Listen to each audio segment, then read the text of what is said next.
감사합니다. 하나님 말씀은 마태복음 24장입니다. 마태복음 24장 1절 이하의 말씀인데요. 이 시간 8절까지 우리 한 절씩 교도하도록 하겠습니다. 24장 1절. 예수께서 성전에서 나와서 가실 때 제자들이 성전 건물들을 가리켜 보이려고 나아오니 대답하여 이르시되 너희가 이 모든 것을 보지 못하느냐? 내가 진실로 너희에게 이르노니 돌 하나도 돌 위에 남지 않고 다 무너뜨려지리라. 예수께서 감난산 위에 앉으셨을 때 제자들이 조용히 와서 이르되 우리에게 이르소서 어느 때에 이런 일이 있겠사오며 또 주의 임하심과 세상 끝에는 무슨 징조가 있사오리까? 예수께서 대답하여 이르시되 너희가 사람의 미혹을 받지 않도록 주의하라. 많은 사람이 내 이름으로 와서 이르되 나는 그리스도라 하여 많은 사람을 미혹하리라. 난리와 난리 소문을 듣겠으나 너희는 삼가 두려워하지 말라. 이런 일이 있어야 하되 아직 끝은 아니니라. 민족이 민족을 나라가 나라를 대적하여 일어나겠고 곳곳에 기근과 지진이 있으리니 이 모든 것은 재난의 시작이니라. 아멘. 오늘 우리가 주목해야 될 말씀의 제목은 4절입니다. 너희가 사람의 미혹을 받지 않도록 주의하라. 지금 우리는 마태복음에서 5번째 예수님의 설교의 말씀을 보고 있습니다. 그래서 산상수훈의 첫 번째 말씀에서부터 시작해서 23장, 24장, 25장 마지막 5번째의 설교의 말씀을 듣고 있습니다. 23장에서는 이 바리새인과 서기관 같이 외식적이고 종교적인 그런 신앙생활하지 말고 사람 앞에서 큰 자보다는 하나님 앞에서 큰 자, 즉 섬기는 자로서 이 땅에 살아가야 된다는 그 말씀하셨던 주님께서 24장에서는 종말에 대한 그 징조, 그리고 언제 우리 주님이 재림하실 것인가에 대한 말씀과 함께 깨어서 미혹당하지 않기를 이렇게 권면하는 말씀이 24장에 있습니다. 그리고 나서 25장은 종말을 준비하는 자와 그렇지 못한 자들에 대한 마지막 하나님의 심판이 25장에 기록되어 있습니다. 그런 분위기 속에서 오늘 본문을 보기 원하는데요. 요즘과 같이 우리 주변에서 또 이 세상에서 정말 벌어지는 그 종말에 관한, 그것도 말세지 말의 그러한 형상들, 징조들을 보면 주님이 오실 날이 가까우지 않았나 이런 생각을 들게 합니다. 수많은 전쟁들, 우크라이나, 러시아뿐만이 아니라 우리나라에서도 그러한 전쟁에 대한 그러한 위협들이 여전히 가까이 있는 것을 보게 되고, 또 수많은 기근, 기후 문제, 또 지진, 우리나라도 이 지진에서 더 이상 안정지대가 아니라는 그런 사실, 또 백두산이 뭐 이렇게 화산 폭발하는 뭐 이런 얘기까지도 나와 있는 그런 현실입니다. 심지어는 우리 주변에 아주 가깝게도 자칭 그리스도, 메시아라고 구세주라고 떠들어대는 자들도 많고, 심지어는 자칭 보혜사라고 하면서 우리나라의 많은 젊은이들을 비롯한 사람들을 지금 현혹하고 있는 것이 현실입니다. 이런 종말의 징조 가운데 살아가고 있는 저와 여러분들, 정말 이 시대에서 우리들이 미혹당하지 않고 어떻게 하면 하나님 나라가 내 안에 임하는, 주의 은혜가 내 안에 흘러넘치는, 정말 내 마음이 불안하고 두렵고 무섭고 염려하고 걱정하고 막 이런 어두운 게 아니라 하나님의 평안이, 하나님의 기쁨이 정말 나를 지배하는 그런 삶을 살아갈 수 있을까? 다른 거 없어요. 하나님의 말씀에 따라 우리가 믿음을 온전히 가질 때 그런 불안한 요소 속에서도 마음의 평안을 얻을 수 있는 저와 여러분들이 될 줄 믿습니다. 그래서 이런 시대 속에서 23장, 24장, 25장은 매우 귀중한 교훈을 줍니다. 특별히 이 종말을 맞이하는 저와 여러분들은 마태복음에 나와 있는 5가지 그 설교, 특별히 이 첫 번째 산상수훈의 그 설교가 이 종말을 살아가는 데 있어서 얼마나 영이요 생명의 말씀이 되는지 정말 뭐라고 말할 수 없어요. 너무나도 꼭 필요한 말씀을 하나님이 우리에게 주셨다는 것을 산상수훈을 보면 깨닫게 됩니다. 특별히 제일 먼저 시작하는 팔복, 그죠? 심령이 가난한 자, 애통하는 자, 정말 온유한 자, 의에 줄이고 목마른 자. 지금 바깥이 어둡고 막 혼란하고 막 불안하고 두렵고 막 그런 일이 있어도 우리 하나님이 어떻게 돼요? 내가 너와 함께하고 다른 것보다 너의 마음을 갖다가 잘 다스리라. 묵은 땅을 기경하고 너의 마음이 굳은 마음을 제하고 부드러운 마음, 하나님 나라가 임하는 그런 마음을 갖는다고 한다면 아무리 종말의 징조가 있다 할지라도 평안을 잃지 않고 하나님의 축복 가운데 살아갈 수 있다는 것을 산상수훈이 우리에게 가르쳐줘요. 그런 자들이 남들을 긍휼히 여길 수 있고 사람들을 대할 때 계산적이지 않는 마음이 청결한 자가 될 수 있고 또 뭐요? 화평하는 자로서 화평의 도구가 될 수 있고 심지어는 이 복음 때문에 어려운 일을 겪어도 8번째 복, 의를 위하여 핍박받는 자가 복이 있다고 하는 그런 말씀이 뭘 의미하는지를 경험하며 살아갈 수 있다는 거예요. 그래서 이런 이 팔복에 나와 있는 이런 말씀들을 오늘 우리들이 딱 간직할 때 절대 23장 같이 바리새인과 서기관과 같은 삶을 살지 않아요. 마음에 평안이 있는 사람은 외식하지 않아요. 외식하지 않습니다. 바리새인 서기관처럼 종교적으로 신앙생활 안 해요. 절대 사람에게 보이려고 하질 않아요. 그러니까 23장의 삶을 우리가 경계할 수 있는 거죠. 심지어는 24장처럼 종말임에도 불구하고 깨어있지 못하고 미혹당하고 이리저리 마음이 불안과 두려움 속에 휩싸이질 않아요. 왜? 팔복이 마음을 잡고 있으니까. 그리고 그런 자는 25장, 마태복음 25장인 것처럼 종말을 잘 준비해서 주님 앞에 섰을 때 정말 착하고 충성된 종아 잘하였도다라고 하는 그런 칭찬을 듣는 저와 여러분들이 할 수 있다는 거예요. 그래서 우리가 이 종말을 살아가는 저와 여러분들이 종말이 뭐 있어? 뭐 종말 뭐 어떻게 해야 돼? 심지어는 너무 또 한달복달해가지고 막 종말 앞에서 징조 앞에서 막 불안하고 두렵고 그러지 말고 오늘 말씀을 잘 듣고 이 말씀에 딱 서서 어쨌든 간에 이 마음에 하나님의 샬롬 평안이 가득한 우리도 개인의 기도 제목들이 얼마나 많아요. 발등에 불이 떨어진 많은 고통의 문제들, 우리 집안에 우리 삶에 있는 많은 아픔들 얼마나 많아요.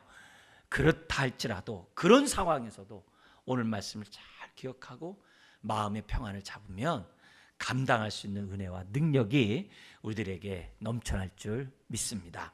자, 그런 가운데 오늘 이 24장의 이 말씀을 하게 된 배경은 다른 게 아니라 제자들이 주님으로부터 특별히 두 가지 말씀을 들은 다음에 제자들이 예수님에게 질문했기 때문에 오늘 이 종말에 대한 징조와 예수님이 이 땅에 언제 오실 것인가에 대한 이런 말씀을 하셨던 것을 보게 됩니다. 제자들이 이런 질문하게 된 아주 가장 근접적인 말씀 두 가지가 뭐냐면 23장 37절 38절에 있어요. 첫 번째가요. 거기 23장 37절 38절 말씀 같이 한번 읽겠습니다. 예루살렘아 예루살렘아 선지자들을 죽이고 내게 파송된 자들을 돌로 치는 자여 암탉이 그 새끼를 날개 아래에 모음같이 내가 내 자녀를 모으려 한 일이 몇 번이더냐. 그러나 너희가 원하지 아니하였도다. 보라 너희 집이 황폐하여 버려진 바 되리라. 예루살렘 자체가 정말 황폐해서 버려진 바 된다는 거예요. 여러분 이미 이스라엘 사람들은 벌써 오래전에 정말 그들 생각하기 600년 전에 바벨론에 의해서 예루살렘 멸망한 적이 있었어요. 그리고 심지어는 바벨론에 의해서 성전에 돌 하나 돌 위에 남지 않도록 다 무너졌던 경험이 있어요. 그런 경험을 제자들이 다 알고 있거든요. 근데 예수님이 그 얘기를 또 하는 거예요. 그러니까 제자들이 놀라는 거죠. 아니 이게 도대체 무슨 말인가. 심지어는 24장 1, 2절에 우리 주님이 성전에서 하나님의 말씀을 가르친 다음에 감람산으로 이제 기도하러 또 쉬러 가시는데 가시는 도중에 가다 보니까 어떻게 돼요? 눈앞에 지금 바로 이 감람산 앞에 성전이 있거든요. 그러니까 눈앞에 그 엄청난 그 거대한 성전이 눈앞에 보이는 거예요. 눈앞에 보이니까 제자들이 거기에 따라서 뭐냐면 마음이 흥분되고, 그리고 또 막 그 웅장한 그 성전 앞에서 이 제자들의 마음이 막 이렇게 뛰는 겁니다. 더구나 그 당시 로마 압제하에서, 로마 통치하에 있었지만은 하나님의 은혜로 하나님의 성전이 세워지고 있다는 것에 대한 자부심이 유대인들에게는 굉장히 많았어요. 그래서 그 성전에 대해서 누구보다도 영광스럽게 생각하고 너무나도 자부심 속에서 좋아하고 있었어요. 심지어는 그 성전을 보면서 지금 예수님에게 그 성전 건물들을 가리켜 보이려고, 예수님에게 가리켜 보이려고 딱 나오니까 우리 예수님께서 2절에 뭐라고 그랬어요? 거기 하반절에 돌 하나도 돌 위에 남지 않고 다 무너뜨려지리라. 성전까지 무너지겠다는 거예요. 지금 성전이 지금 막 세워지고 있거든요. 성전이 세워지고 있어요. 성전이, 이게 이제 헤롯 성전이라고 하는, 헤롯이 만든 성전에서 헤롯 성전이라는데, 헤롯이 자기가 왕으로 즉위한 다음에 약 20년 전에 지났을 때, 그러니까 주전 19년이에요. 그때 뭐냐면 성전을 짓기 시작했어요. 왜냐하면 이스라엘을 통치하려다 보니까 이방인인 헤롯이 환심을 얻기 위해서 웅장한 성전을 짓는 거예요. 백성을 정치적인 목적으로 그걸 진 거예요.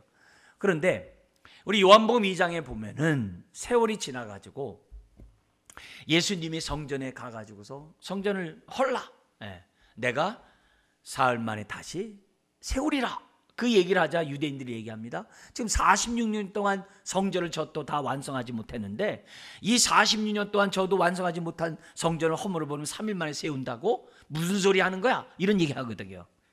그러니까 예수님이랑 대화했을 때 그 시점이 얼마 된 거예요? 46년이 지난 거예요.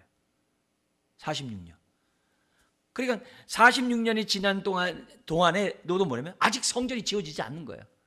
근데 언제 이 성전이 완성이 되냐면 36년이 더 지나, 80년이 더 지난 상태에서, 전체 80년이 된 상태에서 성전이 완공돼요. 주후 63년경에 완공이 돼요. 근데 7년 있다가 로마 장군의 티토 장군에 의해서 성전이 돌 하나도 돌 위에 남지 않고 다 무너져요. 그게 로마의 지금 개선문에 조각되어 있어요. 조각되어 있어요. 그런 끔찍한 그런 상황이 역사적으로 나타나게 되거든요. 근데 그걸 몰랐던 제자들의 입장에서 딱 볼 때는 지금 뭐예요? 예루살렘이 무너지고, 아니 이게 무슨 소린가? 심지어는 뭐예요? 성전이 돌 하나도 돌 위에 남지 않고 다 무너뜨려지라. 이 충격적인 그 말을 들었을 때 제자들은 놀라지 않을 수가 없는 거거든요. 어떻게 그런 일이 생겨나는가? 그러니까 3절에 주님이 감람산 위에 딱 앉으셨을 때, 이제 거기서 이제 기도하시지 않습니까? 앉으셨을 때 제자들이 이제 조용히 나와서 묻는 거예요. 뭐라고 묻습니까? 3절에 어느 때 이런 일이 있겠사오며 또 주의 임하심과, 주의 임하심과 세상 끝에는 무슨 징조가 있사오리까 하면서 조용히 묻는 거예요. 두려움 가운데 묻는 거죠. 그러자 우리 주님이 답변해요. 답변하는 이유는 다른 게 아니에요. 뭐냐면 너희들이 이 진리의 말씀을 모르므로, 거기 4절에 있는 것처럼 사람의 미혹을 받지 않도록 주의하도록 하기 위해서 주님이 진리의 말씀을 가르쳐줘요. 그렇기 때문에 종말을 살아가는 저와 여러분들은 오늘도 이 진리의 말씀을 잘 들어서 미혹당하면 안 돼요. 미혹당하면 우리 인생이 날아가요. 그동안의 삶을 살았던 그 모든 게 다 날아가요. 심지어 예루살렘, 이스라엘 전체, 그들이 그렇게 애지중지하고 영광스럽게 생각하고 자부심 있었던 성전도요, 82년 동안 짓거든요. 그 성전도 하루아침에 무너져 버려요. 하루아침에 날아가 버려요. 왜요? 그 성전이 어떤 성전이 됐기 때문에요. 외식으로 가득 차고, 그 성전이 어떤 성전이 됐어요? 탐욕이 가득한, 만민이 기도하는 집을 강도의 구렬로 만들어버렸기 때문에. 왜요? 그들이 미혹당해서요. 잘못된 신화를 가져가지고 성전이 한순간 날아가 버리거든요. 여러분, 오늘 우리도 마찬가지예요. 종말을 사는 우리들이 미혹당하면 인생 확 날아갑니다. 또 지금도 우리가 올바른 신앙을 갖지 않으면 지금 뭐예요? 무너진 성전을 세우기 위해서 40년 동안, 6년 동안 시간을 낭비하고 있는 거예요. 무너질 성전을 위해서 40m 쌓고 있는 게 얼마나 헛된 글이에요. 아무리 성전을 세워도 하나님이 함께 하지 않으면 소용없어요. 아무리 세상이 뭐해야 돼요? 우리 마음의 성전이 세워지지 않으면 겉에 사람의 손으로 짓는 성전은 아무 의미가 없어요. 내 마음밭부터 묵은 땅을 기경하고 부드러운 마음이 되고 이 마음의 성전이 정말 말씀 가운데 올바로 세워지도록 해야 돼요. 그렇지 않으면 훅 날아가요. 더구나 훗날에 신앙생활 우리가 대충 하다가 진리의 말씀을 모름으로 미혹당하면 우리의 인생이 정말 너무나도 안타깝게 끝나버릴 수 있다는 것을 생각하고 오늘 우리 주님 우리에게 주시는 이 메시지를 기억해야 됩니다. 더구나 그 당시 시대의 그 랍비들이 성전이 또다시 무너지면 어떤 일이 생겨나는가 라는 많은 토론 가운데 기록한 책이 있어요. 글이 있는데 그 글에 보면은 이 성전이 무너지고 도리에 돌 하나 남지 않는 예루살렘 성은 성벽 두말할 것도 없고 성전이 무너지는 이런 일이 벌어질 때 어떤 일이 생각나는가? 그 유대인들의 그 당시 생각이에요. 뭐냐면 아니 하나님 우리를 버리신단 말이야? 그게 첫 번째예요. 성전이 무너진다는 것은 하나님이 자신들을 버린다라고 생각한다는 거예요. 그렇잖아요.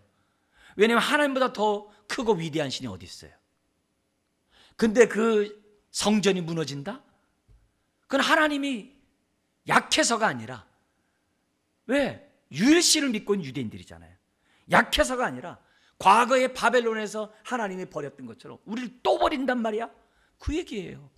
그러니까 얼마나 무서운 얘기인지 몰라요. 이 성전이 무너진다는 사실. 더구나 성전이 무너진다는 것은 나라는 어떻게 되는 거지? 또 바벨론 포로로 끌려가듯이 로마 압제에 있는 게 아니라 세상에 다 또 쫓겨나는 거 아니야? 이런 두려움이 있는 거예요. 근데 더더욱 랍비들에 의해서 강조된 부분이 뭐냐? 성전에서 뭐가 이루어져요? 하나님의 임재와 예배와 교제가 이루어지잖아요. 하나님의 위로와 하나님의 돌보시는 은혜를 경험하는 것이 예배잖아요. 성전이잖아요. 근데 그게 없어져 버려요. 그럼 어떤 일이 벌어져요? 사람들이 하나님을 알고 하나님을 만날 수 있는 길이 차단돼 버리는 거예요. 한마디로 영적인 암흑기가 돼 버리는 거예요. 인생, 이 세상, 우리들은 두말할 것도 없고 이 세상 전체가 끝나버리는 거예요. 그래서 유대인들에게 있어서 성전이 무너진다는 이 사실은요, 충격 그 자체인 거예요. 그 자체인 거예요. 그로 인하여 랍비들은 뭐냐면 사람들이 정과 욕심대로 살 것이고 탐욕 가운데 살아갈 것이고 세상에 불법이 남용할 것이고 힘없는 자 약한 자들이 짓밟힘을 당하고 고통을 당하는 세상이 될 것이라는 그 글이 있어요. 이런 상황을 유대인들이 그 당시 예수님의 제자들이 모르는 바가 아니에요. 알고 있는 그런 상황에서 예수님 모르는 바가 아니에요. 알고 있는 상황에서 지금 뭐냐면 말씀하고 있는 거예요. 그렇게 함으로써 그 성전 80년 동안 지었던 그 성전도 한순간에 무너짐으로 헛돼버리는 그런 일들이 생겨난다고 한다면 우리 인생에 마치 그런 일이 생겨난다면 어떡하겠나 이게요. 그러므로 오늘 이런 주님이 답변한 이 말씀을 통해서 우리들이 종말을 살아가는 우리들이 어떤 말씀을 붙잡고 오늘도 우리들이 마음에 하나님 나라를 정말 경험하면서 살아갈 수 있는가, 이 말씀을 우리가 잘 듣고 우리가 대처해야 될 줄 믿습니다. 자, 많은 내용입니다만 오늘은 지금 37절 6절까지만 우리가 보고 그 다음에 구체적으로 이 종말 살아가는 우리들은 어떻게 살아야 되는가, 그래서 24장의 나머지 두 개의 비유와 25장의 세 가지 비유의 말씀을 통해서 종말을 살아가는 우리들이 구체적으로 어떻게 살아가는지를 우리가 보기로 하고, 오늘은 원리적인 측면에서 앞에 부분의 내용을 살펴보려고 합니다. 여기 나와 있는 내용을 정리해서 이제 첫 번째 우리가 알아야 될 경우는 뭐냐면 종말, 이 세상의 종말은 언제냐 이게요. 성경이 이제 가르쳐주는 말씀에 따라 우리 이 세상의 종말은 언젠가? 종말은요, 예수님이 이 땅에 오심에서부터 종말이 시작된 거예요. 그래서 주님이 오시자마자 회개하라, 천국에 갖고 왔다, 막 회칠하고 정말 이렇게 외식하는 바리새인과 유대인 종교 지도자들에 대해서 막 심판의 메시지를 내리고, 그러나 겸손하게 하나님 앞에 오는 자들을 구원하시는, 눈을 뜨게 하고 죽은 자를 살리는 이런 모든 일들은 뭐예요? 그건 벌써 주님이 오심으로 이루어진 사건이거든요. 그래서 초림과 함께 종말이 시작돼요. 근데 언제 완성돼요? 재림 때 완성된다는 게 오늘 말씀이에요. 주님이 재림하지 않는 한 종말은 끝나지 않아요. 그러나 주님이 오시는 그날 이 세상은 끝납니다. 그리고 새로운 세상, 새하늘과 새 땅에 새 세상이 우리들 앞에 펼쳐지는 거예요. 그렇기 때문에 사실 우리가 오늘 구원을 경험한 사람들은요, 재림 때 구원이 완성되기 때문에 재림을 사모하게 돼 있어요. 오늘 하나님 나라를 경험하는 사람들은, 그 심령은 이 하나님 나라가 완성되는 재림을 사모하게 돼 있어요. 만약에 오늘 우리들의 마음이 잘 기경되지 않으면 종말이 뭐가 있고 재림이 뭐가 있고 아무 관심이 없어요. 그러면 훅 날아가요, 우리 인생이. 그게 아니라 종말은 반드시 있어요. 근데 종말이 언제 있느냐? 주님이 오신 때서부터 시작해서 재림 때 이 종말이 완성된다는, 끝난다는 사실을 기본적으로 저 사람들이 기억해야 돼요. 무엇보다도 예수님 당시에서는 어떻게 돼요? 예루살렘 성전이 무너지는 그때서부터 비참한 정말 불의를 행하는 자들에 대한 그 심판이 임한다는 것을 우리 주님은 가르쳐주고 있습니다. 그러다가 이게 뭐냐면 점점 강화가 돼요. 종말의 징조들이 점점 지진이 7도에서 8도에서 9도에서 10도 막 11도 막 이렇게 가요. 기근이 점점 심해져요. 이 세상이 점점 어두워져요. 왜냐하면 해 뜨기 바로 직전, 새벽 바로 직전이 제일 어둡거든요. 재림하는 그 직전이 가장 어둡거든요. 그러나 우리들이 어떻게 돼요? 두려워할 건 없는 것은 주님이 재림하는 그 순간에 모든 것이 정말 하나님의 구원의 완성이 이루어진다는 것을 우리들이 생각한다면 그렇게 두려울 거 없어요. 더구나 여기 주님이 재림하자마자 재림할 때 어떤 일이 벌어지냐면 30절과 31절이 있어요. 30절과 31절을 한번 이 시간 우리 같이 한번 읽겠습니다. 그때 인자의 징조가 하늘에서 보이겠고 그때 땅의 모든 족속들이 통곡하며 그들이 인자가 구름을 타고 능력과 큰 영광으로 오는 것을 보리라. 그가 큰 나팔 소리와 함께 천사들을 보내리니 그들이 그의 택하신 자들을 하늘 이 끝에서 저 끝까지 사방에서 모으리라. 여기 두 가지가 있어요. 악인들은 예수님이 강림하시는, 재림하시는 그것을 뭐예요? 보는데 어떻게 봐요? 통곡하며 보는 거예요. 와, 예수 믿는 사람들이 그들이 전한 그 예수의 복음이 사실이네. 기독교에서 말하는 그 진리가 사실이네. 믿을걸. 서부터 시작해가지고 통곡하는 가운데 주님의 강림을 본다는 거예요. 재림을 본다는 거예요. 근데 그걸로만 보는 게 아니라 의인들, 특히 31절 하나님이 택하신 자들을 다 뭐예요? 이 끝에서 저 끝까지 사방에서 한 영혼도 잃어버린 바 되지 아니하고 다 모으신대요. 다 구원하신다라고 전능하신 하나님의 말씀이 오늘 기록되어 있다는 거죠. 그런데 이 주님의 이 재림할 때 어떤 일이 벌어지냐면 큰 나팔 소리와 함께라는 단어가 있어요. 나팔 소리와 함께 천사들을 보내리라고 예수님이 말씀했어요. 근데 이 예수님이 큰 나팔 소리와 함께 천사를 보낸다는 이 얘기는 예수님이 처음 한 말이 아니에요. 구약에 스가랴 선지자가 있어요. 성전에서 장사하는 사람들이 더 이상 없겠다고 예언한 것도 스가랴의 예언이 있어요.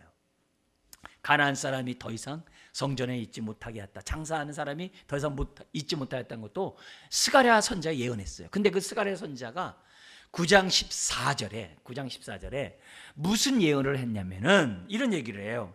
메시아가 다시 올 때 나팔, 양각 나팔이 불러질 것이라는 거예요. 그러면서 그날에 메시아는 나팔 소리 가운데 남방 회오리 바람을 타고 가실 것이라고. 그걸 갖다가 뭐냐면 스가랴 선지자가 예언을 해요. 그래서 구약에서는 이 나팔 소리가 이 하나님의 구원의 사건과 연관이 있어요. 심지어는 시내산에서 언약을 십계명을 받을 때도 양각 나팔 소리가 있었거든요. 이 나팔 소리가 그만큼 하나님의 그러한 임재를 나타내는 데 있어서 사용됐어요. 근데 이걸 갖다가 사도 바울도 유대인 아닙니까? 이 사도 바울이 그의 서신서 두 곳에서 나팔 소리와 주님의 강림에 대해서 예수님의 말씀을 다시금 반복을 해요. 한번 볼까요? 거기 보면 두 가지 고린도전서와 데살로니가전서에 나와 있는데요. 이 고린도전서 15장 51절에서 52절의 말씀 우리 같이 한번 읽겠습니다. 보라, 내가 너에게 비밀을 말하노니 우리가 다 잠잘 것이 아니요 마지막 나팔의 순식간에 홀연히 다 변화하리니 나팔 소리가 남의 죽은 자들이 썩지 아니할 것으로 다시 살고 우리도 변화하리라. 나팔 소리와 함께 주님의 강림과 이 나팔 소리가 연결되어 있다는 걸 얘기를 합니다. 데살로니가전서 4장 16절에서도 똑같은 비슷한 말씀이 있어요. 같이 한번 읽겠습니다. 주께서 호령과 천사장의 소리와 하나님의 나팔로 치니 하늘로 쫓아 강림하시리니 그리스도 안에서 죽은 자들이 먼저 일어나고. 할렐루야죠. 그러니까 오늘 우리들이 지금 기본적으로 알아야 될 것은 주님이 이 종말이 언제냐? 초림서부터 재림까지가 종말인데 주님이 이 땅에 오실 때 종말이 끝난다. 그것을 우리들이 첫 번째 우리가 기본적으로 알고 주님을 맞이할 준비를 하면서 저와 여러분들이 살아야 돼요. 그렇지 않으면 성전이 무너지듯 우리 인생이 험하게 끝나버릴 수 있다는 거예요. 하나님의 말씀에 따라 우리가 올바로 사는 것이 얼마나 중요한지 몰라요. 그러면서 두 번째, 그러면 언제 강림하냐고. 언제 재림하냐고. 언제 재림하냐고. 우리나라에서도 1992년에 시한부 종말론 때문에 나라가 아주 시끄러운 적이 있어요. 그러니까 요즘에는 또 그게 안 맞으니까 여기 때와 시는 있지만 연도는 기록되어 있지 않으니까 몇 년도에 온다라고 또 사람들이 난리 버거져요. 왜 그런 일이 생겨날까요? 왜 그렇게 미혹당할까요? 오늘의 말씀, 진리의 말씀 붙잡지 않으니까. 오늘의 말씀에 우리가 굳건히 서면 그렇게 휘둘리지 않습니다. 휘둘리지 않아요. 그래서 우리가 재림과 함께 종말이 완성된다는 기본적인 생각, 그러니까 우리가 지금 종말의 시대를 살고 있다는 걸 알라는 거예요. 그러면 두 번째가 뭐라고요? 언제 오시냐 이게. 여러분 36절 그 답이 있어요. 뭐라고 우리 예수님이 말씀하셨는가? 36절을 한번 읽겠습니다. 그러나 그날과 그때는 아무도 모르나니 하늘의 천사들도 아들도 모르고 오직 아버지만 아시는다. 이 말 뭐예요? 하나님의 주권이에요. 하나님의 뜻에 있어요. 근데 그걸 갖다 자꾸 날과 시를 얘기하고, 우리 여호와 증인도 1557년에 메시아가 이 땅에 온다라고 날짜 계산해가지고 57년도에 온다라고 막 선포하고 그랬거든요. 또 그때 또 누가 태어났냐면 마이클 잭슨이라는 사람이 태어나가지고서 그냥 장군 복장 입으면서, 왜냐면 마이클이 미가일이거든요. 그러니까 그 미가일이 왔다고 해가지고 장군 복장하고 막 팝 노래 부르고 막 그러잖아요. 그런 측근의 기록이니까 뭐 우리가 믿거나 말거나 그건 잘 모르겠습니다만 어쨌든 그렇게 얘기했다고. 왜냐면 그 당시 여호와 증인이었거든 그 사람이. 그러니까 사람들이 뭐냐면 뭔가 막 얘기를 해요. 여러분 오늘 이 말씀 하나님만 아세요. 그걸 여러분들이 분명히 기억해야 돼요. 여기서 자꾸 날 따지고 몇 년도 얘기하고, 지금 뭐 초막절만 완성 안 됐으니까 초막절 언제 생긴다 그래가지고 우리나라에 초막절과 연관된 장막절과 연관된 이단들이 얼마나 많은지 몰라요. 제발 미혹당하지 마세요. 날과 시는 아무도 몰라요. 자, 그러면 왜 안 가르쳐 줬을까요? 여기서 우리가 마음이 기경된 사람과 안 기경된 사람이 차이가 나요. 왜 안 가르쳐 줬을까? 마음이 기경된 사람은요, 그게 우리한테 유익이 되고 우리에게 좋기 때문에 안 알려줬다라고 생각을 해요. 근데 마음이 삐딱하면 어떻게 돼요? 온갖 잡생각들이 많이 나와가지고 미혹당하는 거예요. 하나님은 선한 목자세요. 아들까지 주시는 분이에요. 성령님까지 우리 안에 보내신 분이에요. 천국까지 우리에게 유업으로 주시는 그런 분이에요. 그런 하나님이 우리에게 좋은 것 주시는 하나님이 안 가르쳐 줬을 때는 뭐예요? 그게 좋기 때문에 안 가르쳐 준 거예요. 그게 유익하기 때문에 안 가르쳤다고 우리가 뭐예요? 그걸 믿어야죠. 내가 그냥 막 상상해가지고 하나님만 알아가지고 하나님만 막 욕심쟁이 그렇게 하면 안 돼요. 우리 기도 응답도 마찬가지예요. 하나님 나에게 좀 똑바로 귀에 생생하게 말씀 좀 해주세요. 하나님 내가 기도할 때마다 즉각 좀 응답 좀 해주세요. 왜 안 해주세요? 그러면 삐딱한 마음을 가지면 뭐 내 기도 안 듣나 보지, 뭐 하나님 안 사랑하나, 나를 안 사랑하나 보지, 뭐 자꾸 그렇게 삐딱하게 생각하면 안 돼요. 오히려 그 순간에 하나님이 나에게 원하는 뜻이 뭐길래 왜 내 기도 문제를 안 들어주고 내 이 어려운 문제를 해결하지 않고 왜 그렇게 하는가? 도대체 이것이 나에게 무슨 유익이 있길래 나에게 이런 어려운 일을 갖다 즉각적으로 해결하지 않고 이렇게 내버려 두는가? 근데 시편 119편이나 성경이 그 보면은 오히려 그런 것들이 나에게 기도를 들어주지 않는 것이 나에게 유익이라. 오히려 하여금 나로 하여금 깨어있게 하고 오히려 나로 하여금 말씀의 사람이 되게 하고 말씀 가운데 살아가게 했도다. 이런 고백들이 얼마나 많은지 몰라요. 여러분, 우리의 하나님은 선한 목자세요. 목사님 20년 30년 기도해도 안 들어주는 건 뭐예요? 그동안 내가 무너질 성전을 세우듯 내가 지금 하나님에 대해서 잘못 지금 신앙생활 했다는 걸 생각해야 돼요. 하나님은 나에게 좋은 거 주시는 거예요. 그러면 그 날과 시를 만약에 알려줘 보세요. 어떻게 될까요? 2023년 12월 25일 날 내가 재림할 거다. 그러면 여러분 어떻게 할 거예요? 신앙생활 그동안 잘한 사람은 열심히 더 하겠죠. 그러나 안 한 사람은 어떻게 돼요? 24일까지 막 내 마음대로 살다가 마지막 날 회개하고 내가 흰옷 입고 주님 앞에 서야지 뭐 이럴 거라고요. 다 잔머리 굴리고 사람들이 우리 시대에 안 와? 다음에 뭐 100년 후에 온다고? 그렇게 아니에요.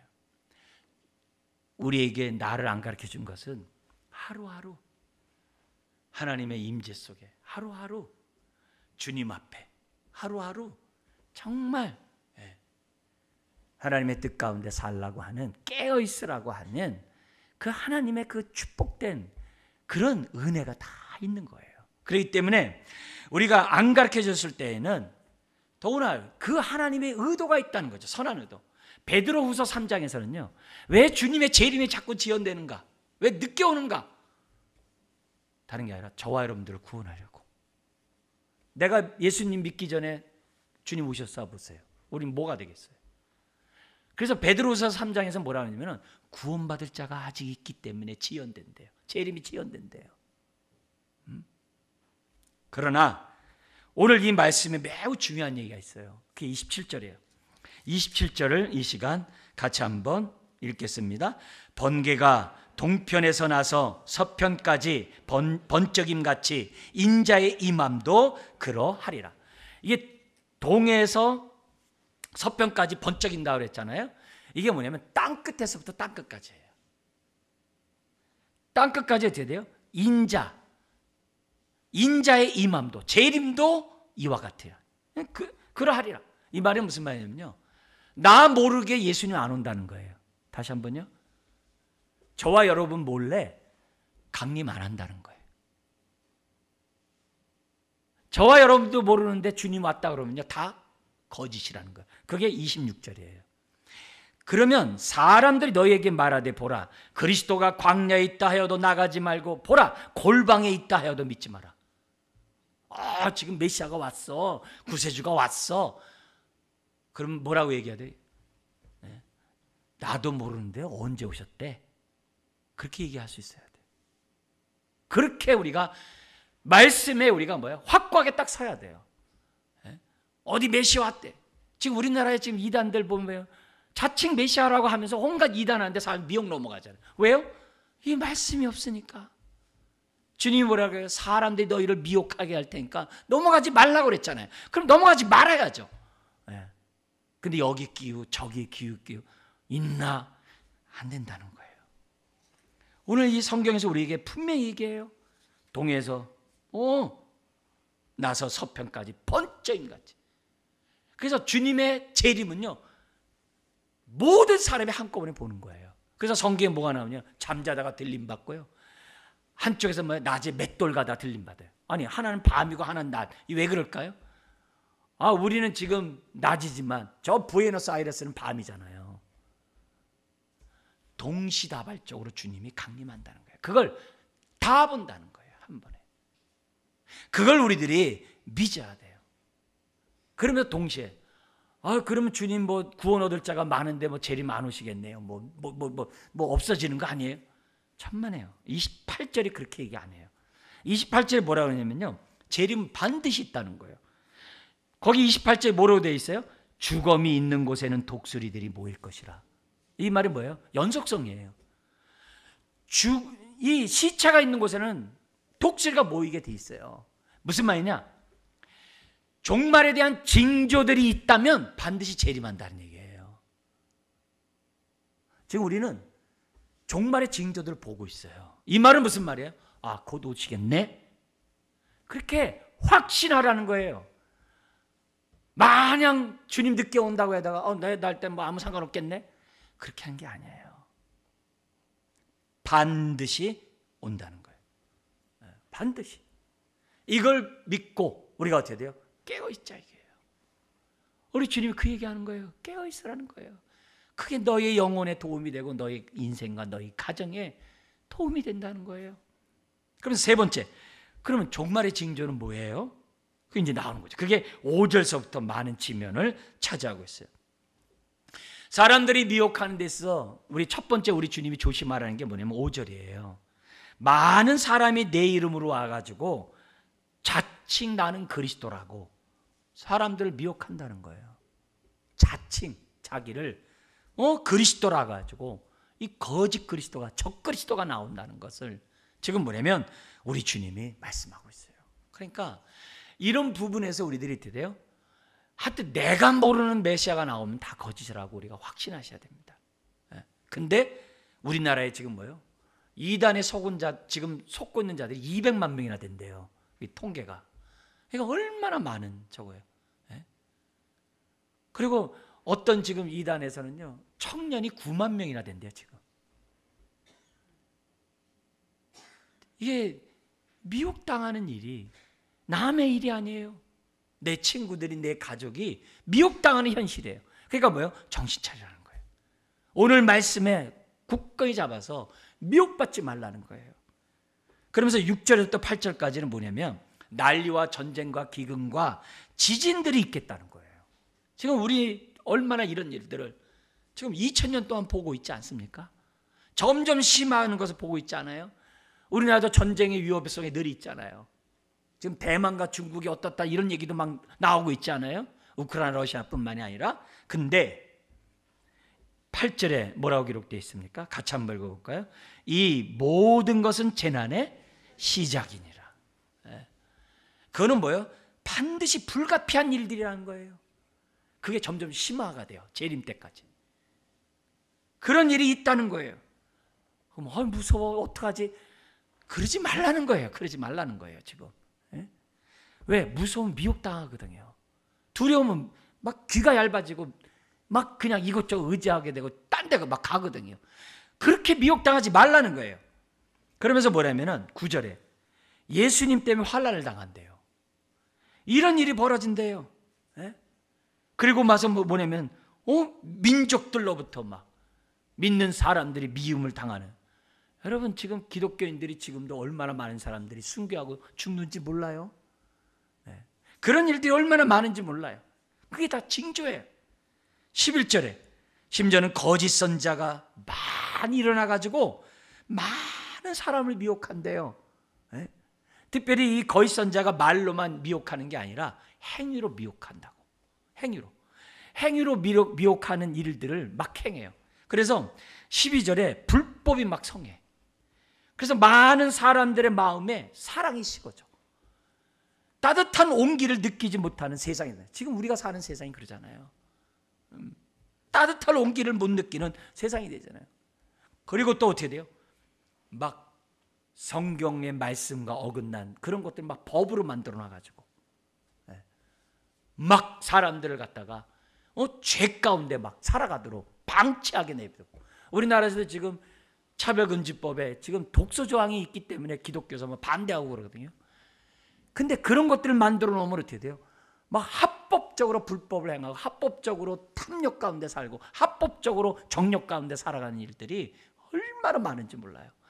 그런 일들이 막 그냥 막 벌어진다는 거예요. 막 무질서한 세상이 되는 거죠. 그리고 마음속에 따뜻한 온기는 사라지고. 바울은 디모데 서신에서 구체적으로 19가지나 써놔요. 종말에 대한 그 징조들.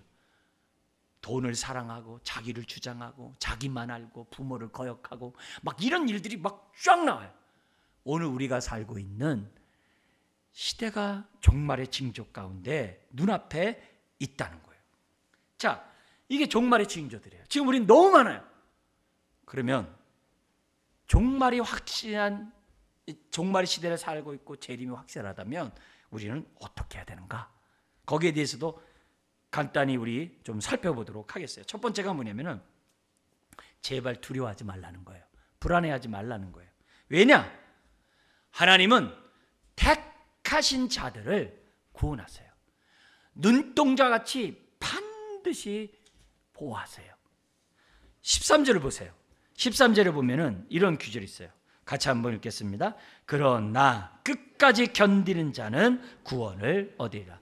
이게 지금 이 상황이 어떤 상황이에요? 4절부터 12절까지 막 미혹이 난무해요. 거짓 선지자를 통해서 말로 막 말씀을 가지고 미혹하고, 또 뭐예요? 막 난리와 기근, 전쟁 때 불안과 두려움과 염려 가운데 있는 사람들을 또 미혹해서 나가게 하고, 막 핍박 때문에 두려움을 줘가지고 미혹시키고, 막 사랑이 식으면서 막 불법과 막 정욕대로 막 살아가는 이 세상이 되게 함으로 막 세상으로 갚버리게 하고, 막 이런 일이 벌어지는데 하나님은 택한 자들로 하여금 13절처럼 그러나 끝까지 견디게 하시는 은혜를 주신다는 거예요. 시험을 피할 길도 주시고 감당할 수 있는 능력도 주시고 끝까지 견디도록 하나님 뭐예요? 은혜를 주신다는 거예요. 그러니까 너무 두려워하지 말라는 거예요. 그런 미혹의 시대에도. 심지어는 22절 뭐라고 그러냐면은 22절을 한번 15절부터 22절까지가 큰 환난에 대한 얘기가 어떻게인지 쭉 나오는 거거든요. 근데 그 마지막 절에 이 구절이 있어요. 같이 한번 읽겠습니다. 그 날들을 감하지 아니하면 모든 육체가 구원을 얻지 못할 것이나 그러나 택하신 자들을 위하여 그 날들을 감하시라. 할렐루야. 저와 여러분들 때문에 감하신대요. 왜요? 다 보고 계세요. 이게 부모가 자녀를 양육할 때 노엽게 하지 않도록 채찍을 댔는 게 쉽지 않거든요. 거기 딱 멈췄으면 좋겠는데 넘어가면 자녀가 달게 받는 게 아니라 노여움을 가져요. 그래서 부모는 그걸 잘 조정 못해요. 근데 우리 하나님은 정확하게 하세요. 요 강도를 어떻게 때려야 돌아오고 어떻게 때려야 하는지 다 아세요. 그러니까 하나님이 딱 보시고 가장 좋은 그 타이밍에 어떻게 돼요? 택하신 자들을 위하여 그 날들을 뭐 하신다고요? 감하시리라. 그러니까 이걸 우리가 믿으셔야 돼요. 아, 하나님이 시험 당할 때 피할 길을 주시고 피하지 못하면 피할 길을 내주셨다가 나중에 감당할 수 있는 능력을 주시는구나. 그 말씀처럼 하나님이 나 때문에 감하시는 은혜가 있음을 믿고 뭐 하지 말자? 두려워하지 말라는 거예요. 두려워하지 말라는 거예요. 예?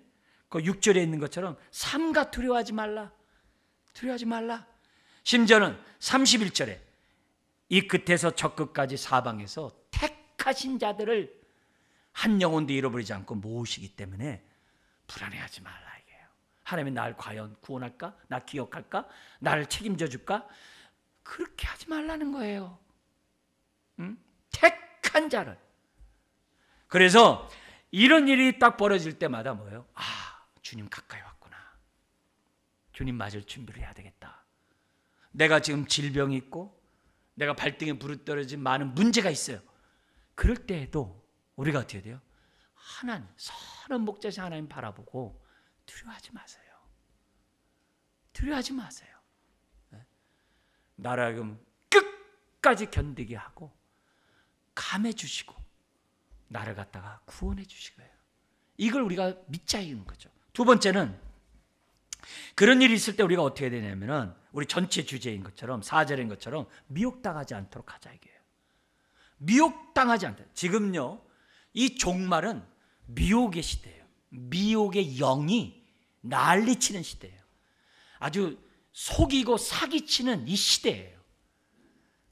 우리 뉴스에서 봅니다만 빌라 왕들이 죽고 막 전세 사기가 막 엄청나게 많잖아요. 왜요? 어떻게 그렇게 사기치는데 머리가 좋은지 몰라요. 왜요? 사기치는 시대거든요. 미혹의 영이 난무하는 시대가 지금이에요. 그래서 사기꾼한테 사기치지 마세요라고 하면 안 돼요. 반대로 생각해야 돼요. 하나님, 사기당하지 않도록 나에게 분별력을 주세요. 이렇게 기도해야 돼요. 사기꾼에게 사기치지 마세요. 안 하지 않아요. 더 고도의 사기를 치거든요. 근데 하나님, 내가 거기에 넘어가지 않도록 나에게 분별의 영을 허락하셔서 내가 사기당하지 않도록 도와주십시오. 지금은 시험의 시대예요. 시험 당했네 어쨌네 말하지 마세요. 시험 당한 내가 깨어있지 못해서 내가 미혹받았다고 생각하셔야 돼요. 내가 깨어있지 못해서 시험 당했다고 생각하셔야 돼요. 남을 탓하지 마세요. 워낙 그러는 거예요. 오히려 내가 어떻게 돼요? 속지 말아야 되고 내가 시험에 들지 말아야 돼요. 그러려면 어떻게 해야 돼요? 오늘의 말씀에 딱 서야 돼요. 오늘 진리의 말씀에 저와 여러분들이 서가지고 미혹당하면 안 돼요. 내 마음이 불안하고 두려워 보세요. 그냥 미혹당할 일이 한두 번이 아니에요. 내가 아파 보세요. 그냥 온갖 좋다는 거 다 기웃거리게 되잖아요. 그런 것처럼 어쨌든 우리의 모습에서 조심해야 돼요. 근데요, 이 사기꾼인 이 거짓 그리스도가, 이 거짓 선지자들이 어떤 짓까지 하냐면은 말로만 하는 게 아니라요, 24절과 같은 행동을 해요. 24절 우리 한번 읽어볼까요? 거짓 그리스도인들과 거짓 선지자들이 일어나 큰 표적과 기사를 보여 할 수만 있으면 택하신 자들도 뭐 한다고요? 미혹하리라. 미혹한다는 거예요. 제가 예전에 이 아나톨레 이제 수련회 갔는데 옷을 갖다 이렇게 동양같이 옷 입은 우리 사람이 있어가지고 이제 말을 걸어봤어요. 그런데 뭐라고 얘기하냐면 자기는 단 수련하는 이 사범 위에 사범 뭐 이런 사람이래요. 근데 100일 기도 이렇게 한 다음에 마지막 접신을 하는데 사람은 이제 부르는 그런 걸 했다는 거죠. 그러니까 누구는 뭐 단군도 나오고 누구는 뭐 이렇게 여러 사람도 나오고 뭐 장비 뭐 이런 사람도 나오고 막 그런다는 거죠. 근데 자기는 예수님이 나타났대요. 그래가지고 자기가 예수님에 대해서 알지 못하니까 신학교에 온 거예요. 신대원 2학년 때 이제 더 하나님 말씀 배우려고 이제 저희 모임에 이제 온 거예요. 네? 근데 그 양반이 하는 말이 제가 이제 기억나는 게 뭐냐면은 사도행전에 많은 여기 나오는 표적과 기사들 자기네들도 있다는 거예요. 병 낫고 뭐 이런 거 자기네들도 있다는 거예요. 근데 한 가지 없는 게 있대요. 그게 뭐냐면 주님의 죽으심과 부활, 죽은 자를 살리는 거 자기네가 없다는 거예요. 그래서 아하, 나 이제 그거 관두고 신앙생활 잘해야 되겠구나 해가지고 신학교에서 지금 저건 뭐냐면 저와 같이 얘기한 거예요. 뭔 말이에요? 지금도 어떤 수단과 방법을 다 했었더라도 사람들을 미혹시키고 있다는 것을 우리에게 보여줘요. 그러니까 여기서 뭐 능력 있다, 뭐 저기서 하다못해 요즘엔 뭐가 있어요? 굿하면서 어떻게 돼요? 자꾸 얻어먹다가 굿하면 잠깐 병 낫게 했다가 또 아프면 더 굿하게 하고 막 사람에서 망하게 하잖아요. 그런 짓을 하게 하지 않나. 심지어 요즘에 그 이단들이 교회 들어와 가지고서 기도 제목 내놓으면 그걸 갖다 받아다가 제3자에게 줘가지고 아무개가 이런 기도 제목이 있다. 그러면 우연히 만나게 한 다음에 나에게 기도의 제목 너 기도해달라 했더니 내가 기도했더니 당신 이런 문제가 있는데 하나님 나에게 말씀했다. 그러면 어떻게 돼요? 호가닥호가닥 넘어가요. 그 이단들이 우리 주변에 너무 많아요. 별의별 수단을 다 써서 우리를 넘어가게 해요. 근데 저 사람 나빠 그러지 말고 내가 왜 속았냐를 생각하라는 거예요. 왜 내가 넘어간 얘기예요. 왜 넘어갔냐? 내가 진리에 서 있지 않으니까 넘어간 거죠. 주님이 말씀하는 거예요. 많은 사람이 너를 넘어뜨리게 할 거다. 정신 차리라 이게요. 깨어있으라고 우리들에게 말씀하고 있어요. 마지막 세 번째, 우리가 그러면 어떻게 해야 되느냐? 그 얘기가 이제 구체적인 얘기가 37절 이하에서부터 지금 25장에 나와요. 우리가 계속해서 구체적으로 어떻게 우리가 재림에 깨어서 우리가 신앙생활을 해야 되는지를 우리가 이제 살펴볼 건데, 오늘 그냥 개략적인 예수 속에서 그렇다. 이 종말에 내가 깨어서 오늘 하나님이 나에게 이렇게 살라는 말씀대로 내가 살아야 되겠구나 라고 우리가 정말 다짐만 하는 이 시간 되고, 다음 주부터 우리가 어떻게 우리에게 주는지를 살펴보려고 합니다. 사랑하는 성도 여러분, 지금 우리는 종말을 살아가고 있어요. 그것도 말세 치마를 살아가고 있어요. 어떻게 해야 될까요? 미혹당하면 안 돼요. 안다는 방법은 뭘까요? 오늘 말씀에 아멘하고 이 말씀에 따라 우리가 분별을 해야 돼요. 분별해야 돼요. 그리고 내 마음이, 내 인생이 무너질 성전을 짓듯이 내 인생 세워가면 안 돼요. 먼저 내 마음밭서부터 묵은 땅을 기경하고 부드러운 마음이 되어서 내 안에 하나님 나라가 임하도록 우선순위해야 돼요. 팔복의 삶을 우선적으로 살아야 돼요. 그래야 내가 이 평안 속에서 내 인생을 잘 세워갈 수 있고, 훗날에 훅 날아가지 않고 내 인생이 참 잘 살았다라고 우리가 뭐예요? 고백할 수 있는 거예요. 더구나 우리가 어떻게 돼요? 축복의 통로로 부름받았잖아요. 그렇다면 내가 미혹당하면 내 주변 사람 뭐가 되겠어요? 내가 축복의 통로를 위해서 살기 위해서라도 오늘의 말씀을 잘 갖고, 그러나 날과 그 때와 시를 알려주지 않았을게 어떻게 해요?